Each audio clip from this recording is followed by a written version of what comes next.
Hello，大家好，我係阿 Lee 啊，係時候同大家 update 下而家泰國銀行戶口同埋簽證嘅情況啦。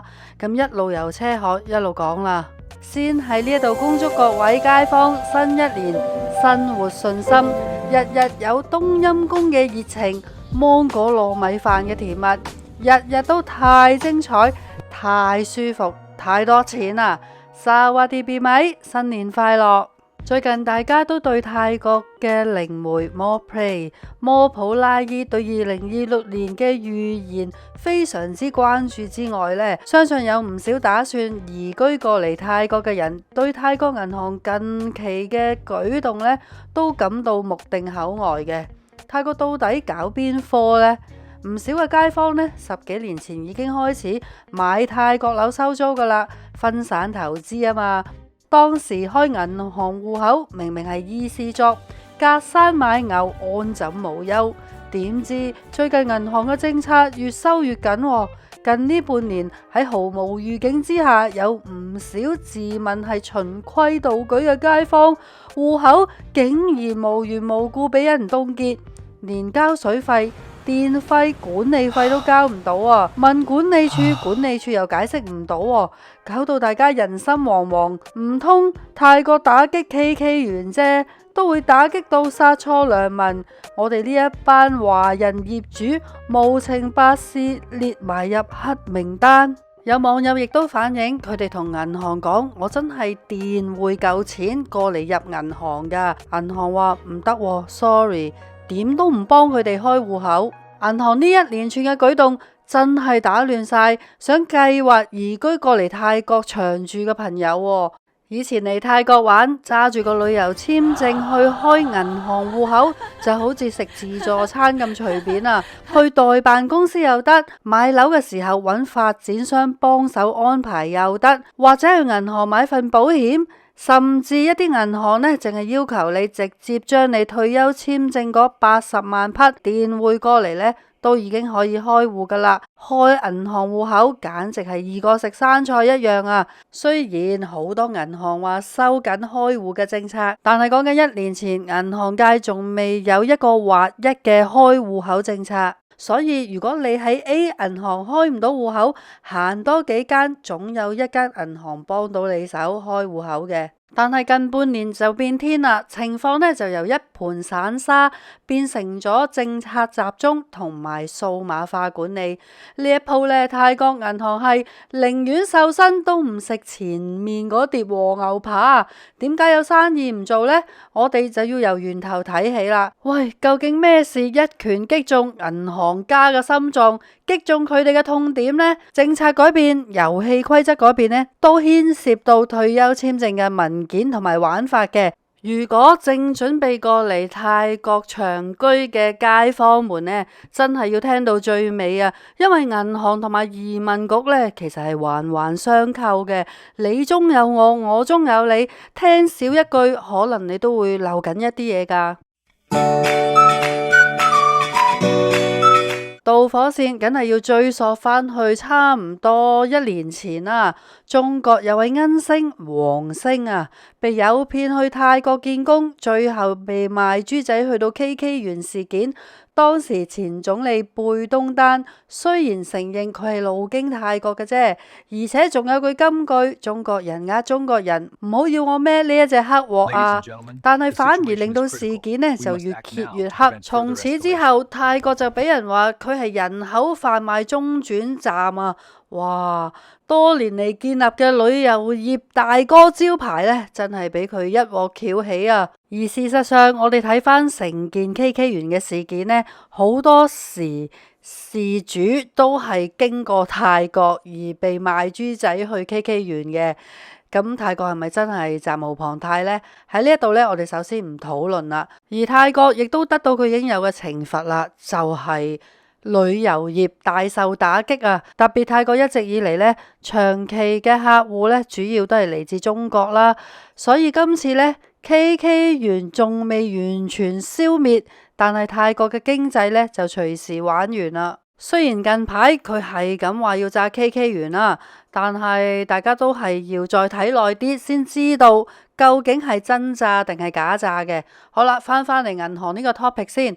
嗱，政府少咗稅收，最搞笑嘅呢就係前總理貝東丹呢都差啲俾電騙喎。2025年年頭嘅時候呢，貝東丹話佢自己都接過一啲 AI 換聲嘅詐騙電話，對方利用 AI 嘅換聲技術模擬咗某國嘅領導人，問佢攞錢捐款喎。既然總理嘅錢都想呃，就真係無法無天啦。翁靜晶律師都講過，香港嘅法律對詐騙案同埋詐騙犯呢，實在太寬鬆、太不合時宜啦。所以當時嘅議會同埋總理呢，以鐵腕嘅手法以應對日益精密嘅詐騙技術。相比之下，泰國喺2025年上半年所實施嘅呢條新法例呢，就真係比香港文明好多啦。呢條法例呢，就叫預防及打擊技術罪犯緊急法令 Emergency Decree on Measures for the Prevention and Suppression of Technology Crimes No. 2 BE 2568。呢條法例就勁啦，因為呢條法例呢係強調共同責任嘅概念。以前俾人呃嗰個呢，就好似俾人賣豬仔咁啦，係你蠢，係你衰，係你嘅問題嚟嘅啫，冇人逼你講個密碼俾人知噶，冇人逼你去 kick 嗰條 link 噶。但係有咗呢條法例之後呢，豬仔就唔使孤軍作戰啦。法例生效之後，受害人唔需要再一個人頂硬上負責全數嘅責任，而係可以將呢啲責任分攤俾擁有龐大資源、背景雄厚嘅金融機構同埋電信商，逼呢啲大企業投入更加多嘅資金，開發一啲防禦嘅 AI 系統，預防詐騙。否則呢，要面臨巨額賠款嘅要求嘅。例如服務商呢，如果未能夠及時偵測出開戶口人嘅身份啦、異常大額嘅轉賬啦，有冇及時凍結疑似假賬戶去洗黑錢呢？同樣電騙，電信商更加係責無旁貸。如果詐騙係透過偽造嘅短信，又或者經過一啲非實名登記嘅鬼 SIM 卡進行嘅呢，泰國法院會考慮到各方嘅疏忽程度啦，包括銀行、電信商同埋受害者，而釐定疏忽嘅比例，再按法律去制定賠償嘅比例嘅。總之一句就係要共同承擔被騙嘅結果。如果業界想推卸責任，一啲都唔容易啊！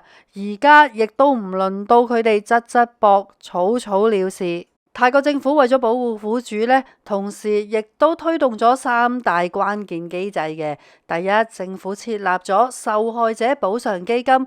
如果受害人經濟困難而符合基金嘅要求嘅話呢，喺整個法律訴訟面前，佢哋嘅費用係可以由政府基金撥出去資助佢哋去打官司嘅。豬仔就快要上檔，政府發現黃金72小時之內，如果阻截到嘅話呢，係可以幫助豬仔，所以唔需要法院批啦。總之，銀行如果認為賬戶係有可疑，轉賬係有可疑嘅話呢，都可以即時凍結戶口嘅。而 KK 園開得最多，除咗 SIM 卡之外呢，另一樣嘢就係開人頭戶口啦。開戶嘅人唔係控制戶口嘅人嚟嘅，即係傀儡戶口啦。而家最高嘅刑罰呢，係可以判5年監禁同埋罰50萬泰銖。泰國政府咁大動作，法例就變咗啦。而家連遊戲規則都係時候要改變啦。新嘅賠償令會令到銀行或者電信商嘅財務風險大增嘅喎。要做足安全措施，對銀行嚟講，唯一生意嘅邏輯呢，就係一刀切自保啦。銀行依家唔怕你冇錢存入銀行，淨係怕你要佢賠咋。睇翻歷史啊，如果俾人呃咗嘅錢，點會追得翻啊？為咗避開呢一啲賠償令呢，銀行就唯有對揸住旅遊簽證嘅人士採取防禦措施啦。咁可能你會問我，長居簽證咪一樣可以出出入入？但係大家唔好唔記得，KK 園呢，好多人係利用旅遊簽證入嚟開戶口，而呢啲旅遊簽證呢，基本上個成本好低嘅啫。你買張機票過嚟泰國，入去銀行開個戶口就搞掂啦。但係如果你申請長居簽證嘅話呢，你嘅成本就會高好多啦。因為長居簽證係伴隨住要有地址證明啊，你申請地址證明又要有租約啦，跟住又要去銀行有財務證明啊等等，一連串嘅嘢呢，絕對唔係講玩噶。啲賊呢就唔會咁樣增加自己成本噶嘛。所以依家如果你去銀行話開戶嘅呢，銀行職員第一時間就要睇下你簽證嘅底牌啦。到底你係退休簽啊、讀書簽啊定係打工簽呢？而且至少要有1年期先有得傾。如果旅遊簽開戶，除咗你買精英簽證之外呢， LTR 都係其中之一最受歡迎嘅簽證嚟嘅。否則你話其他簽證，例如近年興起嘅 DTV 呢類型嘅簽證呢，銀行都會直接灑走你噶啦。除咗要睇你簽證嘅底牌，當然呢，你要出示埋由移民局發出嘅住址證明啦。有好多網友問我：喂，我住酒店嘅啫，我冇住址證明嘅，酒店可唔可以幫我申請噶？一般嚟講，酒店只會幫你報 TM30嘅啫。即使你住喺你個 friend 度，你個 friend 呢其實都要幫你報嘅。移民局肯唔肯幫你出一個住址證明呢，就要視乎你嘅租約呢係住幾耐啦。如果你係少過6個月嘅呢，可能都唔會出噶。但係大家都知啦，移民局嘅嘢呢好鬼灰色噶嘛。有時你問佢呢，就話要3個月以上，有一啲問佢呢，又話至少要6個月以上，甚至呢要1年啊。如果你係申請退休簽證嘅話呢，就至少要半年6個月以上啦。不過呢個係報吉島移民局俾我嘅答案嚟嘅。而芭提雅嘅移民局呢，就同我講過，佢哋話6個月以上都可以試下申請嘅。而我亦都親身感受過，有部分銀行嘅邏輯呢都幾得意幾直接嘅。佢哋認為如果你係堅愛泰國嘅話呢，你一定會喺呢一度落地生根啦、長居啦。喺泰國人嘅思維裏面呢，如果你長居，冇理由唔揸車嘅喎。呢一度人人都有車，無論係電單車或者私家車出入。問你攞車牌就可以知道你對於留喺泰國嘅生活呢係有幾咁投入啦。有啲銀行因為你冇車牌，真係唔接受你開戶申請嘅喎。最近我搬咗嚟布吉島，所以呢第一時間就去銀行同佢講我改咗地址啊。佢哋第一時間梗係問我攞護照啦，第二呢就要我影相啦。唔係普通影相啊，係360度對住佢哋啲 iPad 呢影相，要做人面識別喎。呢間銀行呢，直頭係玩到認人不認卡，比官方更官方。銀行為咗避開賠償令呢，寧願有殺錯冇放過，所以而家最麻煩嘅呢，就係如果以前持有旅遊簽證又喺銀行開咗戶口嘅朋友呢，銀行戶口隨時都會被凍結，隨時都會中招嘅。咁我有網友呢都試過噶啦，咁最終嘅解決辦法呢，就係佢親身嚟銀行了解，銀行俾佢嘅答案呢，就係表示佢冇長居簽證，所以就要凍結佢戶口啦。至於解決辦法，我喺呢一度呢就唔方便公開人哋嘅解決辦法啦。不過總括嚟講呢，銀行而家淨係相信有長期簽證同埋官方認證嘅住址證明信啫。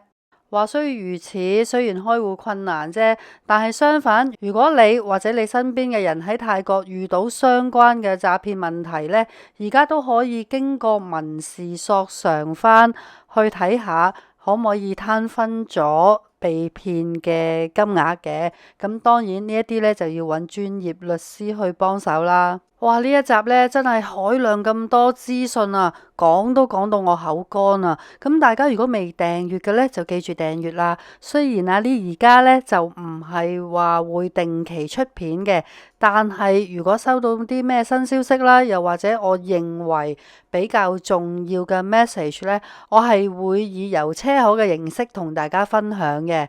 好啦，講到嚟呢度，可能你會話，切，開銀行戶口啫嘛，有冇咁困難啊？我去遠少少，去芭提雅，去布吉，去清邁，一定開到戶口嘅，因為嗰度有好多走盞位噶嘛。今集就話你知，你唔好再諗啦。依家係成個泰國銀行都一致行動，涉及開戶口嘅責任實在太大啦。冇銀行會同你玩一啲會蝕本嘅生意噶嘛。未滿50歲嘅朋友喺呢一個部分就要注意啦，因為如果你想過嚟泰國長居嘅話呢，而家嘅教育簽都唔係好似以前咁噶啦，隨便揾間學校報名就得。你報嗰間學校呢，都必須要由政府批准啦，而且移民局呢會突發派人去學校嗰度 check 下啲學生係咪真係返學嘅。咁呢個情況呢，曼谷係特別嚴重嘅。咁外省嚟講呢，就可能真係會寬鬆啲嘅。相信我一輪嘴講完，大家都要啲時間消化下噶啦。咁我一於就將問答環節擺喺下一集啦。如果大家仍然有其他問題想問嘅呢，亦都可以喺留言區嗰度留言俾我嘅。至於覺得我呢一集可以幫到大家嘅呢，不妨喺留言區俾個1字，表示你對我嘅支持啦。當然撳埋個 like 就最好啦。好啦，下集見。